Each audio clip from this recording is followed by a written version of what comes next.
qui n'ont aucune dignité, qui n'ont aucune morale, qui n'ont aucune personnalité. Mais le maître esclave a toujours su identifier ces individus. Ils sont toujours prêts à trahir leurs frères pour satisfaire le maître. Ils nous ont trahis depuis l'indépendance et d'autres continuent jusqu'à aujourd'hui à nous trahir au profit de leur maître. Ces individus continuent toujours, contre vents et marées, à piller l'Afrique, à aider le maître à piller l'Afrique. Ils se plaisent à le dire chaque année dans leurs sondages économiques. Le Burkina est le pays le plus pauvre, le Mali est le pays le plus pauvre, le Niger est le pays le plus pauvre. Nous sommes classés parmi les derniers. Très bien, si nous sommes aussi pauvres qu'ils le disent, mais quand est venu le moment de prendre nos responsabilités, nous avons demandé à ces maîtres de quitter les lieux. Pourquoi ne veulent-ils pas partir?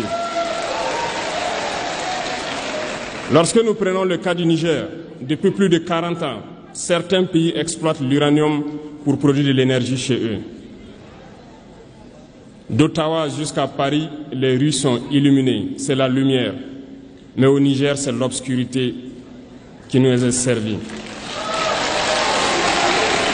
Lorsque vous partez dans nos États, nos sols sont troués de toutes parts pour rechercher les métaux précieux tels que l'or. Mais souvent, il n'y a même pas la moindre route accessible pour atteindre les zones où ils exploitent l'or, encore moins certains services sociaux de base. Voilà pourquoi nous avons décidé de nous révolter et de prendre le destin de nos pays en main. Il y a bien d'autres exemples. Mais lorsque nous avons décidé ainsi, eh bien, nous avons été approchés par certains esclaves de salon pour nous passer le message de leur maître. Parce qu'ils avaient créé cette sorte de chaîne polymère qui se relève à la tête de nos États pour les servir. Et nous sommes venus briser la chaîne. Et c'est inconcevable pour eux. Ils nous ont donc approchés et ils nous ont demandé de rentrer dans les rangs pour faire partir de l'élite qui doit diriger l'Afrique, parce qu'ils ont une élite formée et formatée qui doivent suivre, qui sont incrustés dans cette chaîne-là.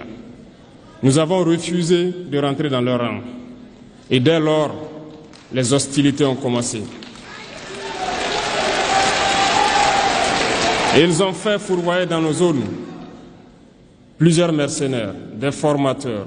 Les agents sont descendus dans le Sahel pour espérer mener des attaques barbares, lâches contre nos populations, espérer les révolter. En plus de ces attaques sur le terrain, les attaques communicationnelles, la manipulation, la désinformation battent son plein dans leur rang. Mais